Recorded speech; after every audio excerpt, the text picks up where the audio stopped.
자, 현재가 10시 37분에 여러분과 함께 합니다. 오늘 아침에 미 증시가 하락 조정을 받았어요. 이에 따라서 오늘 우리나라 시장도 같이 동반해서 아침에 하락 조정을 받았는데 양쪽을 보시면 차이가 느껴지죠. 코스피는 조정을 받아도 굉장히 소폭이고요. 코스닥은 좀 더 조정을 많이 받습니다. 항상 우리가 매월 초해야 될 일은 상대 강도라는 거예요. 그러니까 상대적으로 어느 쪽이 더 강하냐, 이걸 우리가 상대 강도다라고 얘기하는데, 지금 상대 강도는 어디에 있냐면은 코스피 쪽에 상대 강도가 있습니다. 자, 이걸 여기다가 더블 차트로 이렇게 씌워 보시면은 강하죠.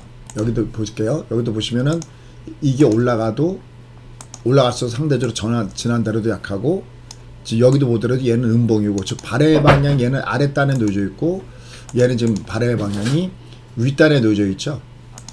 그래서 상대 강도가 이쪽에 있으니까 오늘 조정도 상대적으로 코스닥이 좀 더 조정이 심하고 코스닥은 조정이 완만하다 라고 할 수가 있겠습니다.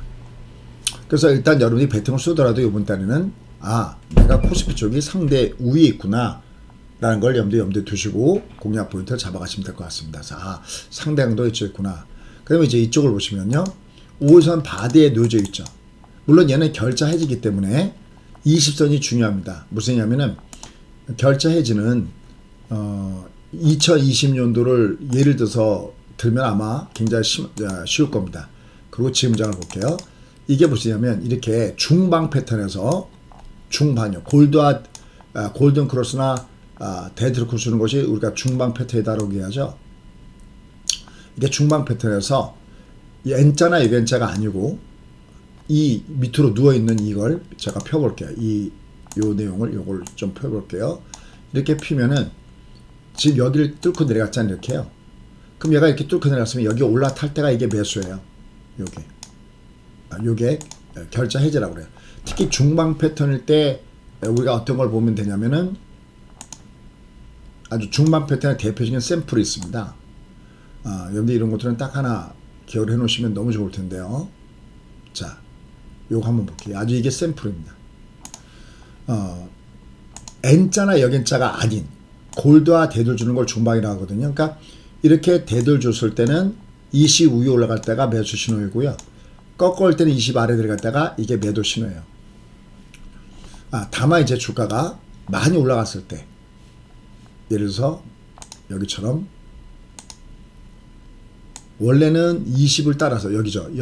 원래 여기가, 그러니까 이게 중방이었잖아요. 그러니까 얘가 이 아래 내가 이게 매도 신호거든요. 근데 많이 올라갔을 때는 5일선 바디부터 일부 조심하고, 5일선 바디 코스에서 일부 조심하고, 그러니까 2분의 정도 내가 속도 조절하고, 여길 때 완전히 조절한 거죠. 얘도 이제 올라갈 때 이게 5바디가 나온 거죠. 3분의 2 이상이 내려가면 5바디예요. 그죠? 여기도 요걸 보시면 요게 이미 어제 이미 얘가 여기서 5일선 5바디로 내려가는 모습을 보여줬다라고 보시면 되겠죠. 자, 그럼 이제 미국이 이렇게 하락하면서 국내 시장도 같이 어지럽히고 있는데, 제롬팔이 계속해서 악재를 퍼뜨리고 있는 상황이죠. 이게 왜 그러냐면은 여기도 보세요. 여기도 보면 8월 25일 날 잭슨홀 미팅이 있었고요. 8월 26일 날 제롬 파웰이 고금리를 유지한 상태 속에 금리를 올려서 고금리를 놓은 상태 속에서 어떤 인플레 조짐이 완화된다 하더라도 상당한 기간 동안 유지하겠다 해서 이 약재가 터져서 주가를 이렇게 뺐잖아요. 그죠? 근데 최근에 주가 올라갔을 때 또다시 제롬 파웰의 악재, 그러니까 금리를 여전히 현재 우리가 예상했던 그 금리 쪽보다 더 금리가 상단에 위치할 것이다 라는 이런 얘기들, 그리고 생각보다는 매파적인 발언들, 이런 발언들이 그 여파가 지속되면서 오늘도 주가가 하락하는 모습을 보였습니다. 패드가 화요일날 수요일날 이틀 동안 회의를 마치고 일단 먼저 4회 연속 자이언트 스텝을 밟았어요. 이제 금리가 4%가 갔는데 이미 0.75 이거는 이미 알고 있었던 내용이에요. 근데 제롬 파웰은 어떤 얘기했냐면 다음이나 다다음 회의에서 금리 인상에 대한 속도를 늦추는 속도 조절로는 얘기를 했어요. 근데 그 다음 진짜 제롬 파웰이 하고 싶었던 얘기가 그 다음에 있었던 거죠. 최종 금리가 이전에 예상했던 것보다 5%잖아요. 예상했던 금리가 왜냐하면 올해는 4.4, 아까 4.5고요. 내년 4.6, 5%인데 예상했던 것보다 높을 수도 있다. 그래서 일부 투자뱅크에서는 벌써 5.5, 5.75가 얘기가 나오고 있습니다. 체중금리가 이전에 예상했던 것보다 높을 수 있다라고 얘기하고 여전히 갈 길이 있고 또 지난 회의 이후 입수되는 자료는 체중금리가 이전에 예상했던 것보다 더 높을 것이라는 것을 시사한다. 뭐예요? 고용이죠. 근데 고용은 제가 여러 차례 여러분께 미국이 리쇼링 정책을 쓰고 있고 그 다음에 IRA라는 이름 아래 많은 기업체들이 그러니까 원래는 미국이나 영국은 금융 강국이잖아요. 그리고 미국은 화폐 패권을 갖고 있으니까 다른 나라에서 그러니까 뭐랄까요? 경제적으로 합리적으로 싸게 물건을 만들 수 있는 나라에서 어떻게 보면 글로벌적인 분업주의 그래서 그 물건들을 서로 교환하는 거죠. 물론 그 교환할 때는 미국의 달러 화폐를 이용해서 어떻게 보면 교환을 하는 거죠. 이렇게 해서 돌아가던 세계화를 완전히 어떻게 보면 미국이 깨고 있는 거다라고 할 수가 있겠습니다. 금융도 자기네가 잡고 있고 제조업대도 잡고 있겠다. 그럼 미국은 왜 그럴까요? 이미 쇼크를 받았다고 했죠. 지난번에 코로나19 때 쇼크를 받았습니다. 그러면서 리쇼링, IRA에 의해서 제조업체들을 끌고 가고 있고 또 값싼 노동력을 제공하던 이런 그 뭐랄까요? 글로벌 이민이라고 얘기할까요? 여기서도 반이민 정책을 쓰고 있고 또 여기다가 미국 내에서는 은퇴하는 사람들이 많다는 거죠. 그러다 보니까 이렇게 여러 가지 문제 때문에 미국의 고용은 그렇게 쉽게 나빠질 수 없다는 것을 이미 여러 차례 말씀드렸어요.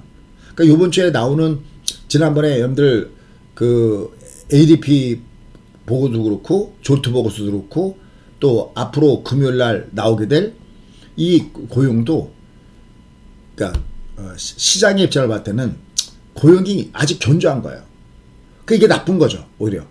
혹은 만약에 고용이 떨어지더라도 연준에서 요구하는, 연준에서 바라는 그런 정도의 고용의 꺾임 현상은 당관 없습니다는 얘기는 국고초고 보고 연속국식으로 저희 방송을 듣고 왔던 분들은 아실 겁니다. 더군다나 지금 이 방송은 저희 회원님용 방송이거든요. 이미 그러한 내용들을 미리미리 다 예고를 해드려요. 그러니까 얘들이 이 연준의 어떤 피벗, 연준의 정책을 바꿀 수 있는 것은 정상적인 상황을 갖고는 바뀌지 않습니다. 뭐 고용이 꺾인다든지 아니 인플레가 잡힌다든지 이건 아직까지 힘든 얘기고 그나마 최근 올라왔던 것이 이머전시 상황 때문에 영국뿐만 아니라 미국도 변할 수 있어 올랐는데 이게 너무나 많이 올라가다 보니까 다시 한번 제롬 파웰이 왜 이렇게 강경한 발언을 했을까 쐐기를 박는 발언을 했던 거죠. 이렇게 되면 이건 물가가 잡힐 리가 없는 거거든요. 그래서 결국은 다시 제롬 파웰의 매파적인 발언으로 국채금리가 급등을 주고 있습니다. 그런 부분들이 결국 주가를 끌어내고 있죠. 실제로 CME 그 시카고 상공거래에서 CME 패드워치에 따르면은 그 패드가 12월에 금리를 75pp를 인상할 가능성이 높아져 버렸어요. 상대적으로. 그러니까 여전히 50pp를 올릴 가능성도 상당 부분 차지하고 있지만 이게 역전되면서 더 높은 이런 과정을 보여줬어요. 여기에 영국 중앙은행인 영란은행도 75pp 금리 인상을 했습니다. 결국은 여전히 이런 부분들이 시장을 어지럽히기 때문에 주가는 밑으로 내려가고 있습니다. 그런데 이게 여기서 이제 밑으로 갈 때 막 쫓아오면서 매도 때리면 안 된다는 얘기를 오늘도 우리 회원님들한테 말씀드렸던데 이거 왜냐면 연속 4일간 빠졌고요. 얘가 연속 4일간 빠졌어요. 그래서 미국도 어제 같은 경우에 주가가 내려갈 때 저희가 리튬 아메리카스라든지 예를 들어서 여기 보시면 이런 거 위에서 이제 때려들었던 것들 이런 것들도 밑에서는 다시 매수하십시오. 그래서 리튬 아메리카스 얘가 밑으로 내려왔다고 올라갔죠. 뭐 얘네들도 매수 플레이를 한다든지 저희가 왜냐면 얘들은 위아래로 찐꽁 빵꽁 왔다 갔다 하는 이런 구간권대에 놓여져 있기 때문에 뭐 이런 것들은 밑으로 갈 때는 매수를 해 놓으십시오 해서 미국 주시장 분들한테는 역시 매도죄 이런 분들 얘기하고 그 다음에 KLA 반도체 장비 업체죠. KLA 이런 업체들도 밑으로 갈 때는 매수 플레이가 괜찮다 라고 했던 겁니다. 나머지도 마찬가지겠죠. 다만 얘가 이제 위로 올라가더라도 얘는 위에서는 이게 지금 요번 달에 월초 운봉이잖아요. 이게 월초 운봉이니까 무리하면 안 됩니다.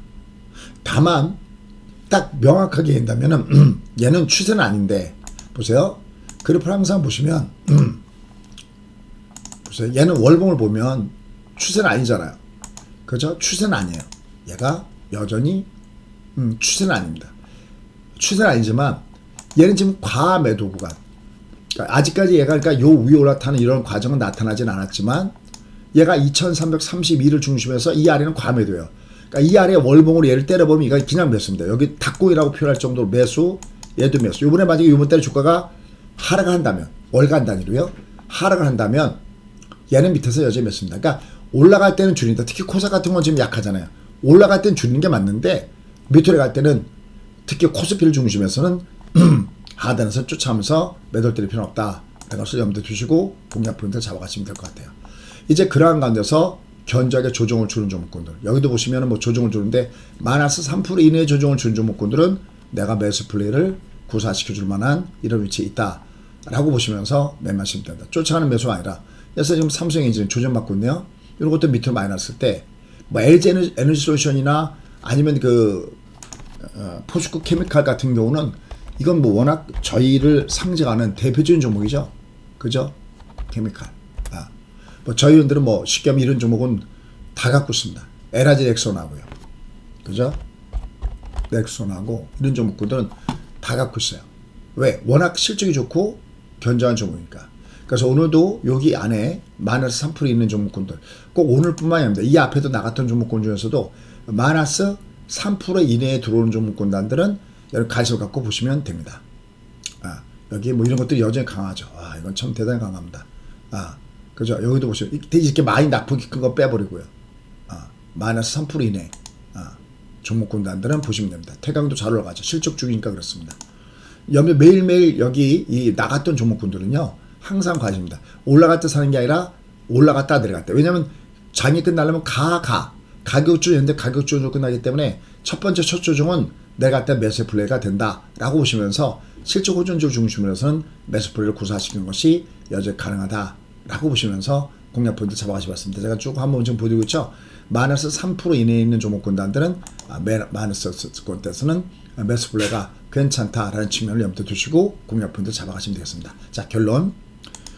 요번에 보시면 특히 이 나스닥 같은 경우도 그렇고 얘는 1차 라인에서 들어맞은 겁니다.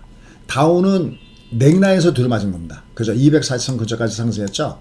얘가 올라갈 때 목표치는 60이 되든지 240이 되는데 얘들은 센 놈들은 여기 세력형까지 가서 들어맞고 있고요. 그 다음에 나스닥이 약했잖아요. 상대적으로. 금리 문제 때문에 그 S&P 기준으로는 여기 60선 여기가 1차 저항인데 여기서 들어맞고 있습니다. 요럴 때 여러분이 음봉을 때린다든지 장대 음봉, 특히 장대 음봉을 때리는지 5일선 바디가 이미 어제 나왔잖아요. 그저께네요. 그저께 나왔잖아요. 그럼 이건 매도입니다. 그러니까 얘는 미국은 요번 달에 얘가 그렇게 강하진 않다는 거죠. 그리 강하진 않습니다. 얘가 올라갈 때마다 아직은 매물을 받아야 되는 문제가 있습니다. 그리고 얘는 누차했던 대로 진바닥이 아닙니다. 이거 올라갈 때마다 진바닥하고 구별하고 가바닥하고 구별을 드리는데 진바닥이 아닙니다. 다시 다음 장에 와야 됩니다. 우리나라 장도 마찬가지죠. 다만 거듭 얘기지만 올라갈 때는 줄이는 거 맞는데요. 내려갈 때는 2331을 기준점으로 해서 그 아래 내가면 과매도 구간이고 그게 될 때는 월간 단위로 배팅을 쏘고 그 다음에 실적 좋은 종목군들은 여전히 매수에 들어가는 투웨이 방식이 필요하다라고 보시면 됩니다. 그러니까 아직은 우리가 그냥 눈 감고 쏴도 되는 그러한 그 올인 구간, 추세 상승 구간 이건 아니고 다만 지금은 밑으로 내려가면 이 과매도구만 구매했기 때문에 얘가 내려갈 때부터 뜰려가는 그런 구간에 있다는 점도 염두에 두시고 공략 포인트를 잡아가시면 될 거고요.